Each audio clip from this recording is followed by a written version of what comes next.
Les 32 degrés de température maximale, Pamaka Kolwezi fera 20 degrés de température minimale et 25 degrés de température maximale.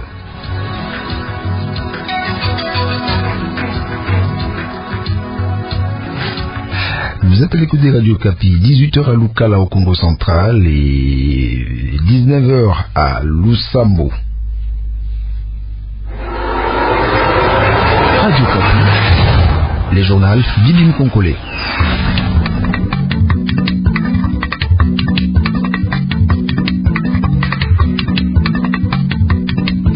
À la une de l'actualité, la reprise des travaux de l'arrangement particulier relatif à l'accord politique de la Saint-Sylvestre cet après-midi à Kinshasa. Toutes les parties prenantes, majorité, opposition et société civile sont présentes.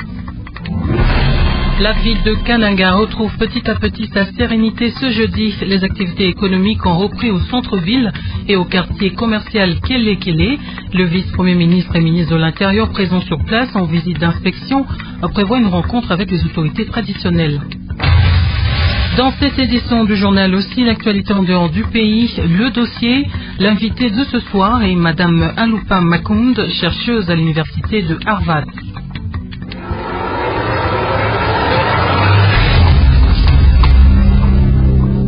Madame, Monsieur, bonsoir. D'abord cette information en sport. Le malgache Ahmad Ahmad a été élu ce jeudi à Addis Abeba, Éthiopie, président de la Confédération africaine de football. Ahmad a obtenu les suffrages de 34 des 54 fédérations africaines votantes lors du scrutin. Issa Hayatou, pour sa part, a recueilli les 20 autres voix selon les résultats officiels communiqués à la 39e session de l'Assemblée générale de la CAF. À noter que Hayatou dirigeait la CAF depuis 1988. Comme annoncé, les travaux de l'arrangement particulier relatif à l'accord politique du 31 décembre 2016 viennent de reprendre au centre interdiocésain, ici à Kinshasa. Toutes les parties prenantes sont présentes dans la salle. Sur 32 délégués au total, 28 sont présentes, majorité opposition et société civile. Pour rappel, la dernière plénière des négociations directes date du 28 janvier dernier. Un mois et 16 jours après la médiation, et les délégués des parties prenantes se retrouvent donc pour conclure pour parler avec la mise en application effective de l'accord de la Saint-Sylvestre. Nous allons tenter de joindre Jeff Ngoy depuis le centre interdiocésain. En relançant les négociations, le président de la CENCO, Monseigneur Marcel Outendi, a exhorté les parties prenantes à privilégier l'intérêt supérieur de la nation au détriment des intérêts partisans pour clôturer les négociations dans le plus bref délai. Presque tous les délégués des composantes ont répondu à l'invitation de la CENCO. Sur 32 participants, 28 membres des signataires et non signataires de l'accord de la Cité de l'Union africaine sont venus prendre part à ces négociations qui reprennent après un mois et demi de suspension. Selon Monseigneur Marcel Outendi, quelques divergences subsistaient encore avant cette reprise et nécessitent d'être vidées pour finaliser l'arrangement particulier, notamment le mode de désignation du Premier ministre, la répartition des postes ministériels par composante au sein du prochain gouvernement, le chronogramme de la mise en œuvre de l'accord et le rôle de la CENCO dans le processus après la signature de l'arrangement particulier. C'est donc sur ces divergences que les négociations reprennent. Pour le président de la CENCO, on attendait les funérailles du président du Rassemblement, Étienne Tshisekedi, et la restructuration de ce dernier. Concernant le premier point, le désaccord persiste encore entre le pouvoir et la famille du défunt sur l'organisation des obsèques. Mais pour le second point, le vide a été comblé au Rassemblement, qui a désormais des interlocuteurs reconnus pour l'engager dans ces négociations. Du centre interdiocésain Jeff Ngoyi, Radio Okapi. Et puis dans l'actualité, l'ONG Cause Rurale interpelle la CENI sur un certain nombre de problèmes que le territoire de Kasongolunda dans la province de Kwango risque de rencontrer si rien n'est fait. Madame Pélagie Makielika, présidente de l'ONG Cause Rurale, l'a dit ce jeudi à Radio Kapi. Elle évoque notamment la perte d'un siège au niveau national et un autre au niveau provincial, cela suite au manque de kits électoraux, insuffisance de cartes d'électeurs. Elle recommande à la CENI de prendre en compte au moins 367 000 électeurs pour ce territoire. Madame Pélagie Makielika est jointe au téléphone par Nadine Foulansima. parce qu'on a souffert de manque de kits électoraux dans beaucoup de centres d'enrôlement. La non-transmission des données statistiques des électeurs de certains centres au Centre national de traitement des données, et même l'affectation d'un personnel incompétent suite à l'interférence des politiciens et autres méfaits. Ceci a eu comme problème que le territoire a perdu un siège au niveau national et un autre au niveau provincial. Alors, en lisant maintenant les projections de la CENI, on se retrouve avec 25% au lieu des 40 projetés au niveau national. Le territoire va encore souffrir. Alors, la recommandation, nous avons dit à la CENI de prendre en compte au moins 367 000 électeurs. On a aussi proposé que la CENI puisse approvisionner suffisamment l'antenne CENI Kasongo en carte d'électeurs. Et on a aussi demandé à la CENI de disponibiliser un stock ample, le stock de cartes d'électeurs pour éviter l'insuffisance des cartes enregistrées en 2011. Et aussi, nous avons demandé que la CENI quand même affecte un personnel compétent et performant sans interférence des politiciens au niveau de l'antenne de Kasongo-Lunda. Contacté, le rapporteur de la CENI rassure que toutes les dispositions sont prises. Il souligne que cette année, il est prévu plus de kits électoraux, des cartes d'électeurs qu'en 2011. En outre, plus de 329 000 enrôlés sont attendus contre 262 000 enrôlés en 2011. Jean-Pierre Kalamba est joint au téléphone par Nadine Foulasimba. 65 centres en 2011, 299 centres en 2016. Il y avait 143 kits en 2011. Nous envisageons d'y amener 301 kits d'enrôlement. Madame, quand on est ONG, on s'occupe de ce dont on a les paramètres. Et nous ne refusons pas qu'elle attire l'attention. Ces chiffres tranchent net que la CENI a pris toutes les dispositions. En 2011, il y avait 262 enrôlés, 445. La CENI envisage d'enrôler 329 893 électeurs. Et ça, ce n'est qu'à titre indicatif. La capacité installée est susceptible de prendre tout en charge, madame. Le vice-premier ministre et ministre de l'Intérieur est de retour depuis hier soir à Kananga après une visite d'inspection dans la province de la Lomami.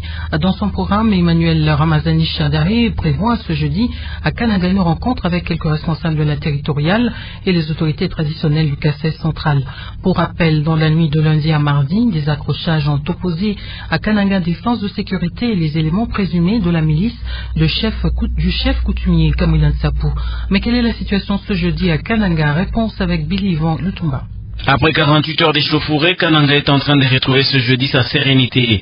La zone occidentale de la ville, composée d'une partie de la commune de Kananga et des communes de Katoka, Ndesha et Lukonga, connaît plus d'activité qu'à l'est.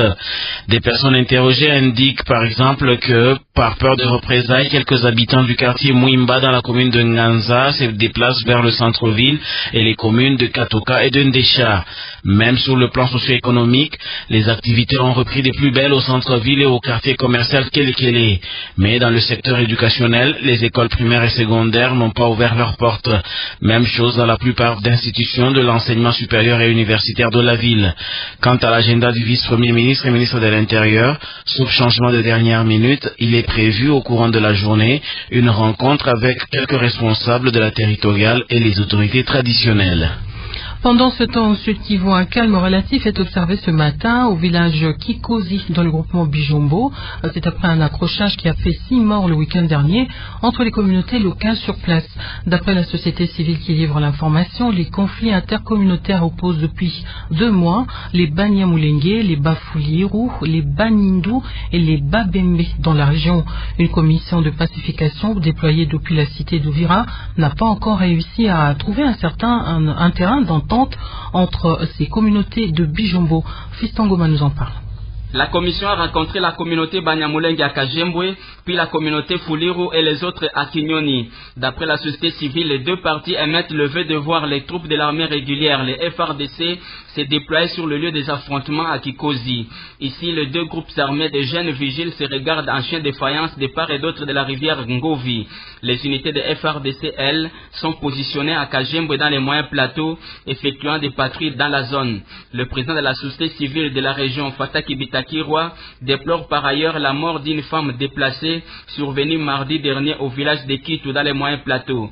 La victime a souffert d'une diarrhée sanglante avant de succomber à sa maladie. 20 autres déplacés selon la même source souffrent de la même maladie. Ces déplacés sont dépourvus de tout.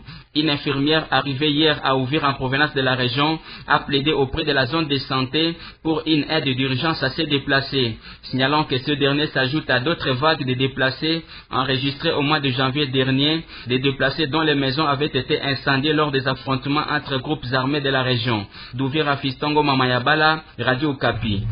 Et puis la situation sécuritaire reste volatile dans le territoire de Mitwaba. D'après les autorités politico-administratives et policières dans ce territoire, des groupuscules des Maïmaï sont encore actifs le long du parc Upemba. Le dernier affrontement entre les Maïmaï et les forces de l'ordre a eu lieu la semaine dernière, causant 3 morts. Le président de l'Assemblée provinciale Yo Katanga, qui était en mission à Mitwaba mardi, appelle à la paix. Le point avec Denise Mayo. La dernière incursion des Maïmaï a eu lieu au village Kalera le 9 mars dernier.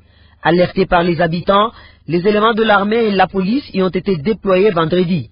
L'affrontement entre les forces de l'ordre et les Maïmaï a fait 2 morts, déclare le commandant de la police de Mitwaba. Parmi les victimes figure un militaire. Samedi, lors de l'inhumation du militaire, un autre incident a été enregistré. Un militaire a tiré sur un civil après une discussion autour d'une tige de cigarette. La victime est morte sur place et une deuxième personne a été blessée. Toujours selon la police à Mitwaba, le militaire auteur de cet assassinat a été arrêté, mais il a réussi à s'enfuir du cachot du village Kubo. Lors de sa mission ce mardi à Mitwaba, le président de l'Assemblée provinciale du Haut-Katanga a encore appelé à la cessation de l'activisme des Maïmaï. Mouel Nsambi Wakasongo demande aux Maïmaï de se rendre car selon lui, il n'y aura pas de développement à Mitwaba sans sécurité. De retour de Mitwaba, Denise Mayo, Radio Okapi. Et puis dans la province du Tanganyika, disant que les autorités territoriales de Congolo, ensemble avec la MONUSCO et la société civile, ont installé hier mercredi un comité de baraza communautaire dans la localité de Kaseya. D'après ses initiateurs, ce comité aura pour mission de prévenir les conflits intercommunautaires. Expédie Mwambamoubi revient de Congolo. Le comité de baraza communautaire de Kaseya est constitué de 14 membres. Il a été installé par l'autorité territoriale, assisté des délégués de la section des affaires civiles de la MONUSCO, ainsi que des membres de la coordination de la société civile de Congolo. Quelle est la mission dévolue à ce comité? La réponse d'Alphonse Somoué, coordonnateur de la SOSICO. Le comité est là pour veiller à ce qu'il n'y ait pas de tensions intercommunautaires. Oui, à Kassé, il y a le problème de cohabitation puisque c'est un secteur frontalier avec le territoire de Kabalo. Sur les 6 territoires que compte la province du Tanganyika, seul le territoire de Congolo a jusqu'ici été épargné par les violences liées au conflit entre les Tois et les Bantous, insiste l'administrateur de territoire à l'intérim, Isidore Kungwa. La population de Congolo, elle a toujours été sereine d'ailleurs. Il y a une importante communauté Tois à Kassé. Tout à fait. Dans chaque groupement de ce secteur-là, on trouve des Tois. Et de ce côté, il y a 5 groupements, il y a toujours des Tois au sein de chaque groupement. Le souhait des autorités locales est de voir l'expérience de Kaseya être étendue à d'autres groupements de Congolo. Kalemi, Expédie Mwambamoubi, Radio Okapi. Et puis à Kisangani, 11 352 mètres carrés de terre du village Bangoka, clan Batiambombe, ont été remis hier mercredi à la population autochtone après le déminage effectué par l'ONG locale Afrilam. La cérémonie officielle a été présidée par l'inspecteur du Centre congolais de la lutte anti-mine et le chef de secteur en présence des démineurs et les habitants de ce village. Le nettoyage de ce terrain, qui a pris environ 9 mois, a bénéficié de l'appui financier du ministère allemand des Affaires étrangères, principal bailleur de fonds, ainsi que l'ONG Handicap International. Des explications avec vous, Dorcas Kanko. C'est en 2013, à l'issue d'une enquête nationale, que cette portion de terre a été identifiée comme contaminée par des mines et des restes explosifs des guerres. C'était au cours de la guerre de l'AFDEL en 1997. Aubin Lissendia, chargé des opérations, parle du travail abattu. On a commencé par l'éducation au risque. Nous avons fait la liaison communautaire. Nous avons fait les enquêtements techniques. Ensuite, nous avons passé par l'enquête technique et enfin, on a fait les déminages systématiques. Nous avons nettoyé. Nous avons trouvé un reste explosif de guerre, une grenade à fusée, beaucoup de munitions de petit calibre. Au total, nous avons trouvé 290 munitions de petit calibre. Le chef de secteur Bakumu Mandombe, Pierre Bondo, se réjouit de la restitution ce jour de 7% de terre à sa population. Nous sommes une population cultivatrice. Nous ne vivons que de cette terre. Et lorsque elle est privée, nous n'avions que découragé. Et aujourd'hui, voilà que la FRILAM vient de nous remettre cette terre qui a été travaillée parce qu'on l'a déminée. Aujourd'hui, nous sommes très contents. Cette activité d'AFRILAM s'inscrit dans le cadre d'un projet de 2 ans exécuté depuis 2016. Il concerne des sites miniers dans l'ex-province orientale et ce, grâce à un financement global de plus de 2 millions de dollars américains du ministère allemand des Affaires étrangères. Kisangani, Dorcas Konkou, Radio Okapi. Actualité, Afrique Nord. Commençons par le Nigeria. Un ancien dirigeant de la compagnie pétrolière d'État nigériane placé ce jeudi en détention provisoire pour fraude après la découverte de près de 10 millions de dollars en espèces dans une de ses propriétés. André Yakubu, ex-directeur général de la compagnie nationale nigériane du pétrole, est accusé de blanchiment d'argent et de fraude lors de sa comparution devant un tribunal à Abuja. Et puis au Maroc, le cabinet royal annonce que le roi Mohamed VI va désigner au plus vite un nouveau Premier ministre pour remplacer Abdelia Ben-Kiran, qui n'est pas parvenu à former un gouvernement après 5 mois de négociations. Il a fait savoir dans un communiqué publié hier dans la soirée. Selon la même source, cette décision est prise dans son souci permanent de consolider le choix démocratique et de préserver les acquis dans le pays. Et puis disons que le gouvernement français a déclenché le plan alerte attentat après une fusillade survenue dans le sud de la France ce jeudi 16 mars. Un fusil, 2 armes de poing, 2 grenades, tel serait l'arsenal retrouvé sur l'élève interpellé après la fusillade survenue à Grasse dans un lycée. Selon les premiers éléments de l'enquête, 8 personnes ont été blessées, dont le proviseur. Dans un premier temps, un complice ayant pris la fuite avait été évoqué. Le suspect arrêté aurait en fait agi seul. Et c'est tout pour ce point, et c'est tout pour l'actualité internationale. Merci de continuer à écouter Radio Okapi.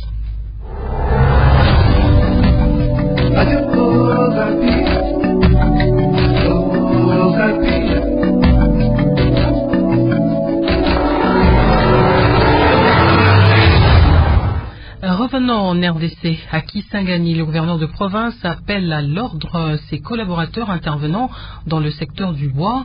Cette interpellation a été formulée le lundi dans une rencontre réunissant le comité provincial de sécurité, les gestionnaires du secteur de l'environnement, les opérateurs économiques œuvrant dans ce secteur ainsi que les représentants de la régie provinciale des recettes de la Chopo. Qu'est-ce qui a motivé l'organisation de cette remise à l'ordre et quelles sont les mesures prises pour améliorer les choses? Des explications dans ce dossier avec Godlive Omondo. Cette mise en garde a été motivée par de nombreux cas de flagrance enregistrés ces dernières semaines dans le secteur du bois. Pour le gouverneur de province, la Chopo, qui regorge une énorme potentialité fiscale, enregistre aujourd'hui un taux de réalisation très faible. Pour Jean Ilongo Tokole, ce coulage de recettes ne favorise pas le décollage de la province.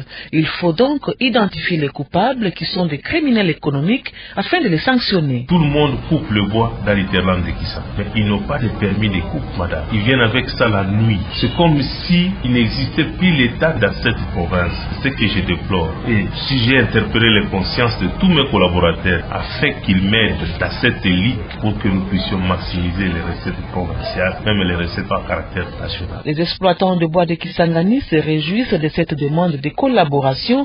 Cependant, selon leur président, pouvoir associer les militaires, les policiers et d'autres services dans le contrôle au respect de la légalité dans ce secteur serait les exposer à des tracasseries. Félicien Liofo. Nous payons toujours des taxes, mais les grands messieurs font l'exploitation sans aucun document. La police, l'armée, la sécurité, des GEM, tous sur le contrôle de l'exploitation illicite des bois. Moi, je sais que ça, c'est maintenant la tracasserie qui vient de commencer. Des mesures conservatoires ont été prises par l'autorité provinciale en vue de mettre fin à ces fraudes massives, notamment l'interdiction d'entrer dans la ville des véhicules de bois après 17 heures. L'ONG internationale Tropenbos salue cette initiative qui aidera à respecter la réglementation pour renflouer les caisses de la province et surtout contribuer à la gestion durable et rationnelle des forêts. Cependant, le professeur Alphonse Maïndo, directeur national de Tropenbos, plaide pour la réforme totale de l'État en vue de permettre aux différents services intervenant dans le secteur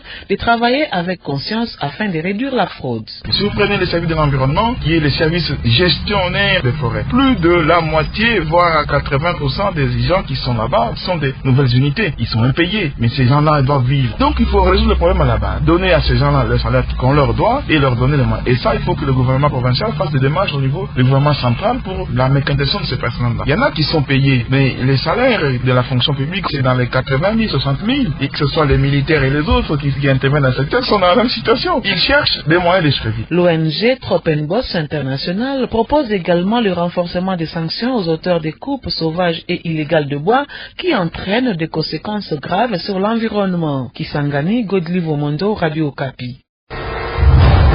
L'invité.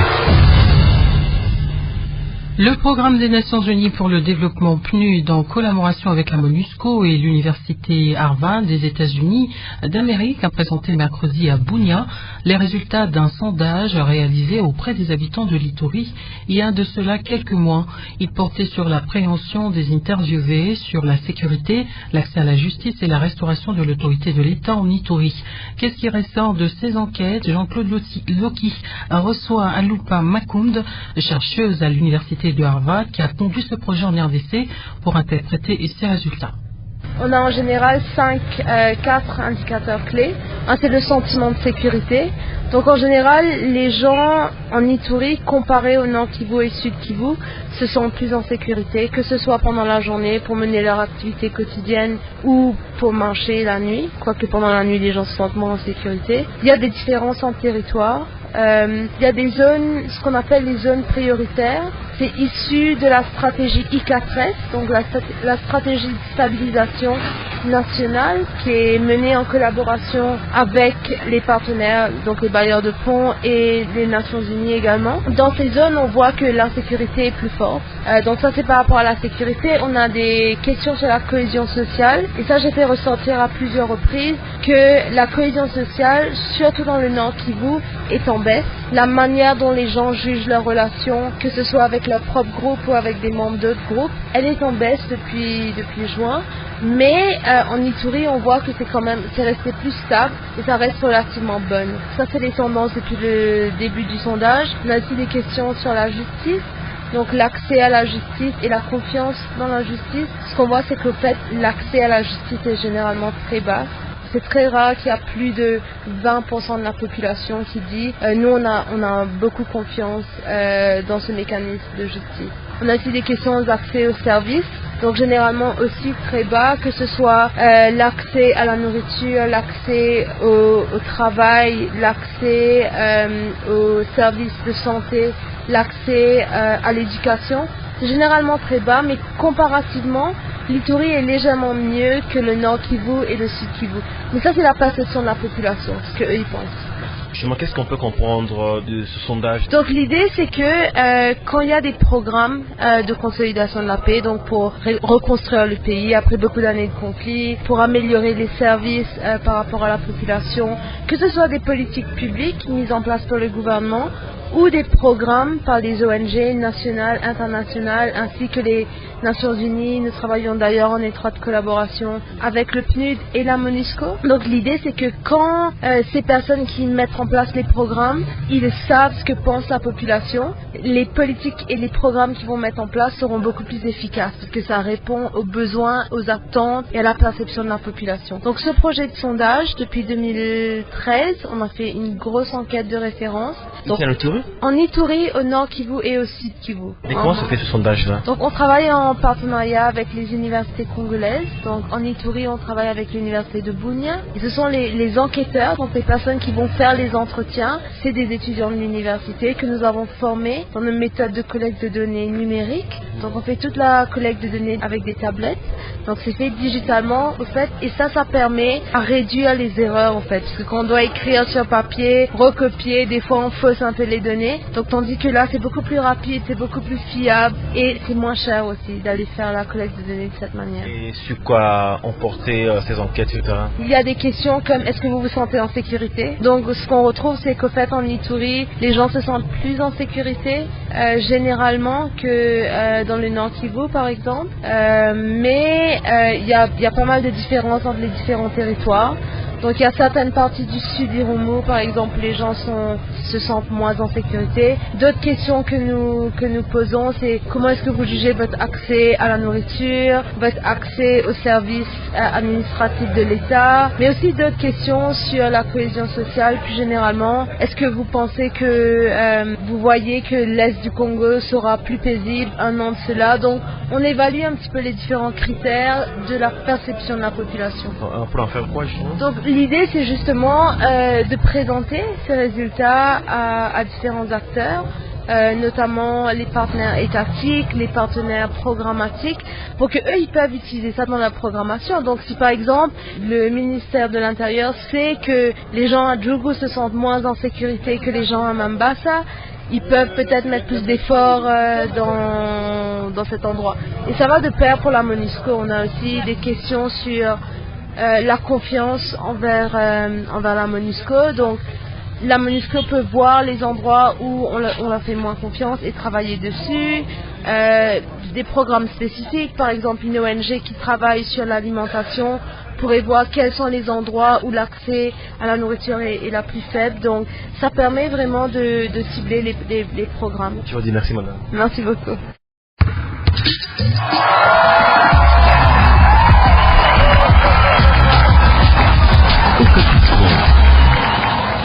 À la présentation, Nanambala, bonsoir.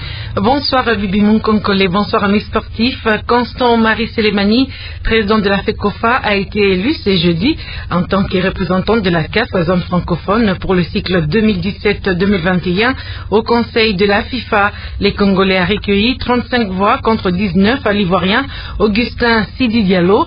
Et en ce moment même où nous vous parlons, Constant Marie est en pleine réunion avec le président de la FIFA, puisque nous l'avons joint au téléphone. Sa réaction, vous aurez dans nos prochaines éditions. Par ailleurs, l'Assemblée générale de l'instance dirigeante du football africain a élu comme président Ahmad, plébiscité avec 34 voix contre 20. Les Malgaches succèdent au controversé Camerounais Issa Hayatou en poste depuis 1988 et qui briguait un 8e mandat. Président de la Fédération malgache, mais également sénateur et anciennement ministre, Ahmad va désormais devoir se montrer à la hauteur des espoirs suscités par cette alternance tant attendue. Compétition interclub de la CAF, jour J-1 pour le match décisif FC Renaissance du Congo Mouloudia Athletic Club d'Algérie. Le match aura lieu demain vendredi à 15h30 heure de Kinshasa au stade de Martyr. Ce matin, c'était la traditionnelle conférence de presse d'avant-match au siège de la FECOFA. Au micro de Noc Matondo, François Guéhi, coach de Renaissance, reconnaît que son équipe doit marquer 3 buts et n'est rien encaissé et pour cela, ce poulain ont le moral. Nous l'écoutons. C'est la mentalité qu'on leur inculque actuellement. Ils sont jeunes, c'est vrai, mais quand on est jeune, c'est là on joue au foot. C'est pas quand on devient vieux. Donc là, les matchs difficiles, c'est là ils doivent sortir leur trip parce que on aura près de 70 000 spectateurs en train d'encourager son équipe. On aura toute une nation derrière nous. Et si on est qualifié demain, vous n'allez pas comprendre la joie qu'on aura mis dans le cœur de tous les Congolais qui seront là. Donc ils sont conscients. On sait que demain, c'est un match de foot. Il faut aller jouer au foot. Il ne faut pas prendre des buts. Il faut être fort mentalement. Les staffs techniques de Mouloudia ne s'est pas prêté à ces jeux de questions-réponses avec la presse. Du moins, Enoch Matondo a croisé Boulefart Noureddine, président de la Ligue régionale de football d'Algérie, qui était dans le couloir de la FECOFA pour la réunion technique. Écoutons sa réaction par rapport à ce match. Tout ce que je peux dire, c'est que mon chou est le plus cher. en tant qu'Algérien et en tant qu'Africain. Parce que la rencontre se déroule dans de très bonnes conditions, des conditions fair-play sportives, et je dirais que le meilleur gagne. Mon souhait le plus cher. Que vive le football africain, que le fair-play l'emporte et que le meilleur gagne. On se retrouve dans 30 minutes exactement sur les ondes de Radio Kapi pour d'autres nouvelles sportives. Merci à vous, Nana Mbala, pour toutes ces précisions. Et donc, c'est la fin de cette demi-heure d'actualité. Je vous rappelle que l'actualité est marquée par la reprise des travaux de l'arrangement particulier relatif à l'accord politique de la Saint-Sylvestre cet après-midi à Kinshasa. Toutes les parties prenantes, majorité, opposition et société civile, sont présentes. La ville de Kananga retrouve petit à petit sa sérénité ce jeudi. Les activités économiques ont repris au centre-ville et au quartier commercial Kelekele. Le vice-premier ministre et ministre de l'Intérieur présents sur place en visite d'inspection prévoit une rencontre avec les autorités traditionnelles. C'est tout dont je vous le disais pour cette demi-heure d'actualité. Merci de nous avoir accompagnés.